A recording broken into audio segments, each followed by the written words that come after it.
Today on Sand Custom Gruvas.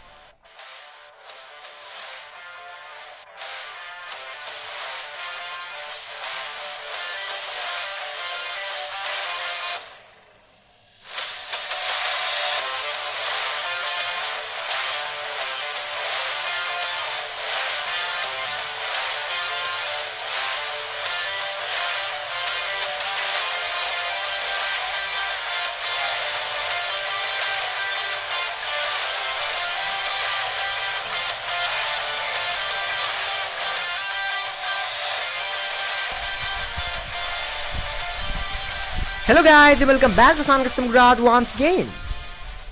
So ये बार आप जाने की मैंने पहले कई बार सेंटी टॉयज की हिंदुस्तान एम्बेसडर्स को बिल्कुल प्रीमियर बर्डमिनी की तरह कस्टमाइज किया है और कुछ महीने पहले एक शख्स ने मुझसे कमेंट भी किया था कि क्या आप मेरे लिए कैसी कार बना सकते हैं। वेल मैं जरूर बना सकता हूँ, इस पर कोई प्रॉब्लम नहीं, लेकिन जो सबसे बड़ी प्रॉब्लम है वो ये कि वो शख्स एक दूसरे शहर में रहता है और मैं एक दूसरे शहर में रहता हूँ।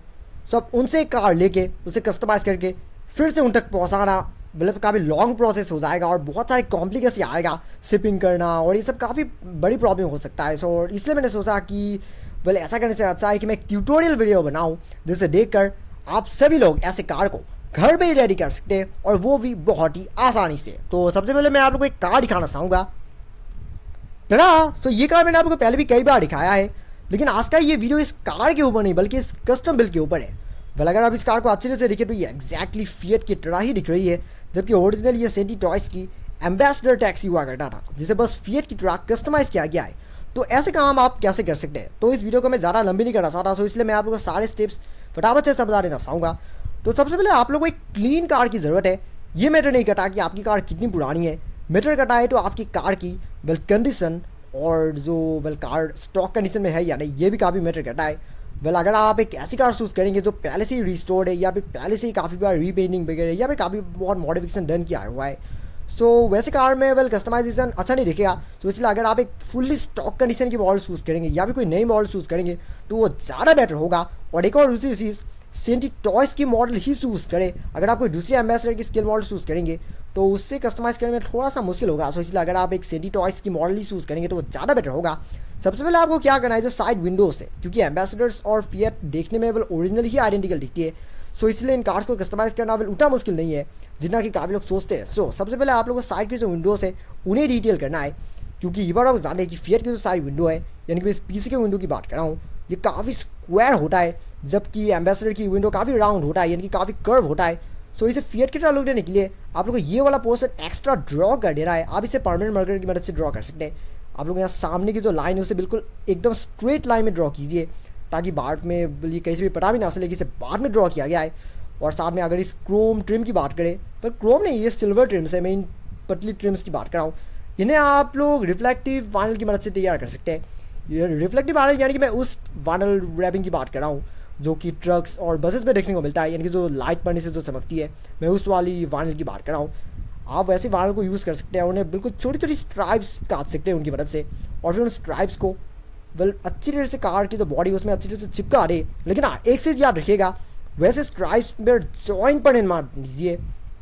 मेरा कहने का मतलब ये है कि जो यहाँ पर जैसे देख सकते हैं कि ये जो पिलर है ये वाला एक्स्ट्रा है, ये टॉप वाला भी एक्स्ट्रा है। अगर आप लोग यहाँ पर एक जॉइंट बने दिया फिर ऊपर वाले हिस्से में एक और जॉइंट बने दिया तो ऐसे जो वो ट्रिमिंग होगा वो अच्छा नहीं दिखेगा। तो इसलिए अगर आप एक ही लंबी स्ट्राइप को बिल्कुल मोड़ कर फिट करेंगे तो वो ज़्यादा बेटर होगा। और हाँ, एक और दूसरी चीज़, मोड़ने के वक्त एक और बात ध्यान रखिएगा कि जो आप लोग जो ट्रिम मोड़ रहे हैं उसे एक बहुत ही प्रॉपर लिमिट में मोड़िए। अगर आप बहुत ज़्यादा खींच देंगे या फिर बहुत ज़्यादा मोड़ देंगे तो उससे वो फट जाएगा या फिर वो काला पड़ जाएगा, जो कि मैंने आपको पहले भी कहा है। सो इसलिए उसे बहुत ही स्मूथली मोड़िए और बहुत ही स्मूथली कर्व एरिया में फिट कीजिए ताकि बाद में किसी तरह की प्रॉब्लम ना आए। और एक और दूसरी चीज़, ये वाला जो क्रोम वाला हिस्सा देख रहे हैं आप, ये वाला हिस्सा ये ट्रिम्स फिट करने से पहले फिट कर लीजिए। ये वाला मैंने वाइनल की मदद से तैयार किया है और इन्हें फिट करना इतना मुश्किल नहीं है, काफ़ी आसान है। बस एक वाइनल का एक छोटा सा पीस लीजिए और उसे डायरेक्ट यहाँ पर फिट कर सकते हैं आप, ये उतना मुश्किल नहीं है। उसके ऊपर इस तरह की ये ट्रिम्स फिट कर दीजिए। अगर आप ये क्रोम बाद में फिट करेंगे और ये ट्रिम्स पहले फिट करेंगे तो उससे ये वाला अच्छी तरह से सेट नहीं हो पाएगा। सो इसीलिए इस वाले हिस्से को पहले क्रोम कर लीजिए और फिर उसके बाद ये बाकी की ट्रिम्स फिट कर दिए ताकि जो विंडो की जो भी शेप है वो बिल्कुल करेक्टली रेडी हो पाए। और अगर बात करें साइड बीडिंग्स की, तो साइड बीडिंग्स को भी आप लोग रिफ्लेक्टिव वाल की मदद से ही रेडी कर सकते हैं। आप सारे क्रोम भी यूज़ कर सकते हैं, लेकिन अगर आप सिल्वर यूज़ करेंगे तो ज़्यादा बेटर होगा, क्योंकि सिल्वर यूज़ करने से जो कुछ भी विंडो बॉर्डर्स है उनके साथ कार अच्छी तरह से मैच करेगा। और अगर बात करें कार की रियर विंडो की, सो रियर विंडो को भी आप लोगों को सेम चीज़ में डन करना है। ये जो साइड पोर्शन है आप लोगों को इससे अच्छी तरह से ड्रॉ कर देना है। अब क्योंकि ये बार आप जाने की एम्बेसडर की रियर विंडो काफ़ी छोटी साइज़ की होती है, जबकि फिएट की विंडो काफ़ी बड़ी होती है और काफ़ी कर्व होती है। सो इसलिए कार को पीछे से फिएट की तरह लुक देने के लिए आप लोग ये जो एक्स्ट्रा पोर्शन है इसे आप लोग डायरेक्टली ड्रॉ कर सकते हैं। आप सारे वाइनल का भी यूज़ कर सकते हैं, आप इसे डायरेक्टली ब्लैक कलर की वाइनल रैपिंग भी कर सकते हैं, पर मैं ये रिकमेंड नहीं करता हूँ। अगर आप पेंट करेंगे तो ज़्यादा बेटर होगा। और पीछे के विंडो में भी इस तरीके सिल्वर बोर्डिंग फिट करना मत भूलिएगा। अगर आप पीछे के विंडो में ये सब बोर्डिंग फिट नहीं करेंगे तो इसे कार दिखने में अच्छी नहीं दिखेगा।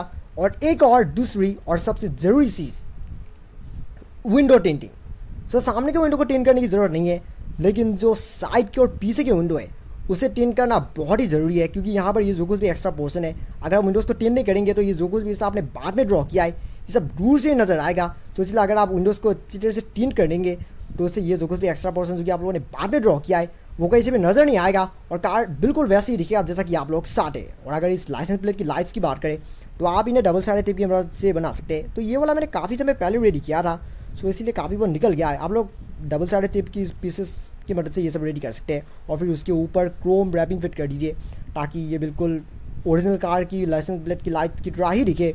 और अगर बात करें ये सब क्लैम्स की, सो अगर आप लोग एक मेरी तरह एक ब्लैक कलर की मॉडल को चूज़ करें तो आप लोग साइड में से क्लैम्स वगैरह को भी पेंट कर सकते हैं और बम्पर्स को भी साथ में पेंट कर सकते हैं, क्योंकि अगर आप बम्पर्स को पेंट करेंगे तो इससे बम्पर्स कहीं से भी नज़र नहीं आएगा। क्योंकि ये बड़ा ज़्यादा है कि एम्बेसडर की जो बम्पर होती है वो काफ़ी ऊपर होता है, जबकि फिएट की बम्पर काफ़ी नीचे होता है।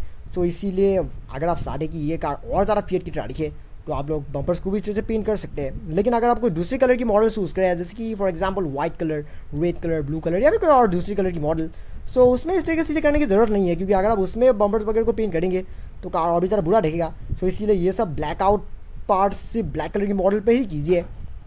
सो यही सब मेन मॉडिफिकेशन जो कि मैंने आपको ऑलरेडी बता दिया है। और हाँ, एक और दूसरी चीज़ जो कि मैं आप लोगों को बता देना चाहता हूँ, और वो ये है कि वेल ऐसे काम रियल लाइफ में कभी भी ट्राई मत कीजिएगा।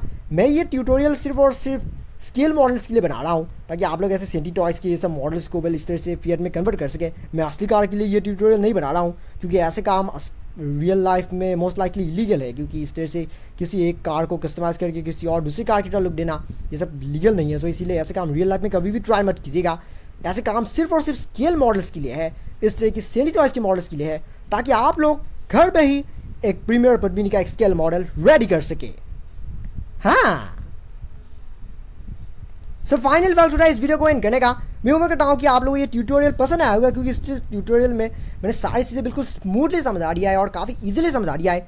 अब मैं ये चीज़ यकीन कह सकता हूँ कि अब तो आप लोग ऐसे कार घर भी रेडी कर ही सकते हैं, क्योंकि मैंने आप लोगों को सारे स्टेप्स बहुत इजीली समझा दिया है। और ये उतना मुश्किल नहीं है जितना कि काफ़ी लोग सोचते हैं। काफ़ी लोगों को लगता है कि इस तरह की मॉडल को रेडी करना काफ़ी मुश्किल होता है, बट इन रियलिटी में ये बस वाइनल रैपिंग और पेंटिंग का काम है और उसके सिवा और कुछ भी नहीं है। ये कार कंप्लीट स्टॉक कंडीशन की ही मॉडल है जिसमें बस वाइनल और पेंटिंग किया गया है, उसके सिवाय और कुछ भी नहीं है। सो इसलिए ऐसे काम बहुत ही आसान है। अगर आप अच्छी तरह से इस वीडियो को देखें और अगर ऐसे काम आप खुद भी ट्राई करेंगे तो आप लोग जरूर सक्सेस होंगे, ये तो मैं आप लोगों को यकीन कह सकता हूँ। सो फिर मैं होगी मेरी एक और नई वीडियो में, जिसमें मैं आप लोग ऐसे ही और भी कमाल की कस्टमाइज की गई और मेरी खुद की तैयार की गई स्केल मॉडल कार्स दिखाने की कोशिश करूँगा। लेकिन तब तक अगर आपको ये वीडियो सर में पसंद आया तो don't forget to like, comment, share and subscribe to my channel, and also click the bell icon so you will get notifications of every new video.